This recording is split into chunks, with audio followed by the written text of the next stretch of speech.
ছোট পর্দার জনপ্রিয় অভিনেত্রী মেহজাবিন চৌধুরী আগামী ২০ ডিসেম্বর প্রেক্ষাগৃহে অভিষেক হতে যাচ্ছে তার। মুক্তি পেতে চলেছে তার সিনেমা প্রিয় মালতী। সে সিনেমায় প্রচার প্রচারণায় এখন ব্যস্ত সময় কাটাচ্ছেন এই অভিনেত্রী। এসবের মধ্যেই ঢাকা বিশ্ববিদ্যালয়ের ছাত্র শিক্ষক কেন্দ্রের ট্রেসি সুহাগী জাহান তনুর গ্রাফিতির উপরে পোস্টার লাগিয়ে হঠাৎ বিতর্কের জন্ম দেন অভিনেত্রী। সমালোচনার মুখে পড়ে অবশেষে টিএসসিতে গিয়ে সোহাগী জাহান তনুর গ্রাফিতির উপরে লাগানো পোস্টার ছিঁড়ে ফেলেছেন মেহজাবিন। বুধবার 18 ডিসেম্বর সন্ধ্যায় টিএসসিতে হাজির হয়ে সশরীরে উপস্থিত থেকেই ডাসের দেওয়ালে গ্রাফিতির উপর সাটিয়ে দেওয়া প্রিয় মালতী সিনেমার পোস্টার তুলে ফেলেন তিনি। মূলত বুধবার বিকাল থেকেই নিজের কর্মকাণ্ডের জন্য সমালোচনার মুখে পড়েন মেহজাবিন। এদিন বিকালে নিজের প্রথম সিনেমা প্রিয় মালতীর প্রচারণায় বের হন তিনি। সিনেমার প্রচারে টিএসসিতে গিয়ে নিজ হাতে প্রিয় মালতীর পোস্টার বিভিন্ন দেওয়ালে লাগিয়েছেন এই অভিনেত্রী, যা নিয়েই তৈরি হয় বিতর্ক। সামাজিক যোগাযোগ মাধ্যমে ছড়িয়ে পড়া একটি ভিডিওতে দেখা যাচ্ছে 2016 সালে ধর্ষণের হত্যাকাণ্ডের শিকার সোহাগী জাহান তনুর গ্রাফিতির উপর পোস্টার ছটিয়ে দিচ্ছেন মেহজাবিন।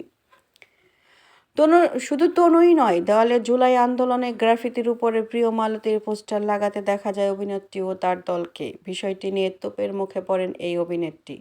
নেটিজেনরাও তীব্র ভাষায় আক্রমণ করেছেন মেহজাবিনকে। তার মতো একজন তারকা কিভাবে তনু কিংবা জুলাই আন্দোলনের গ্রাফিতির উপর নিজের পোস্টার লাগিয়ে সিনেমার প্রচারণা করেন, সেটাই প্রশ্ন তোলেন সকলে। ঘটনার জের ধরে বৈষম্য বিরোধী ছাত্র আন্দোলনের অন্যতম সমন্বয়ক রিফাত রশিদ এক ফেসবুক স্ট্যাটাসে মেহজাবিনকে দেশবাসীর কাছে ক্ষমা চাইতে বলেন, যেখানে তিনি লেখেন, আমার শহীদ বোন তনুকে চেনেন না মেহজাবিন? তার গ্রাফিতির উপর নিজের খুমাওয়ালা পোস্টার লাগাইছেন, চিনবেন কেমনে?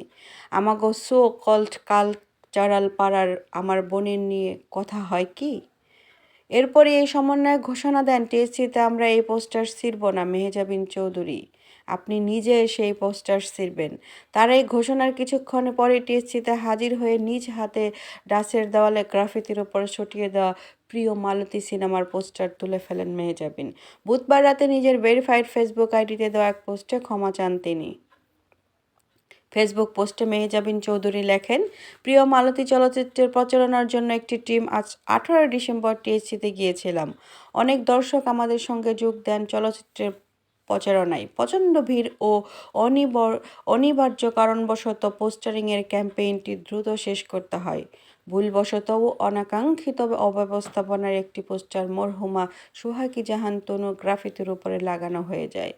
আমরা সবাই জানি তনুর মর্মান্তিক ঘটনা এবং তার হত্যার ন্যায় বিচারের জন্য লড়াই এখনও চলমান। তিনি লেখেন, পোস্টারিং সংক্রান্ত যা হয়েছে সেটা সম্পূর্ণ অনিচ্ছাকৃত ভুল ছিল। আমরা তৎক্ষণাৎ সেই পোস্টারগুলো সরিয়ে ফেলেছি এবং দাঁড়িয়ে 1 মিনিট নীরবতা পালন করেছি। এই অভিনেত্রী লেখেন, আমাদের চলচ্চিত্র আমরা আমরা এবং আমাদের সংগ্রামের মূল লক্ষ্য ন্যায় বিচারের জন্য লড়াই। এটি আমাদের হৃদয় থেকে আসে। আমরা আশা করি আমাদের অনিচ্ছাকৃত অব্যবস্থাপনাটুকু ক্ষমা সুন্দর দৃষ্টিতে দেখবেন। ধন্যবাদ আপনাদের সকল সহযোগিতার জন্য।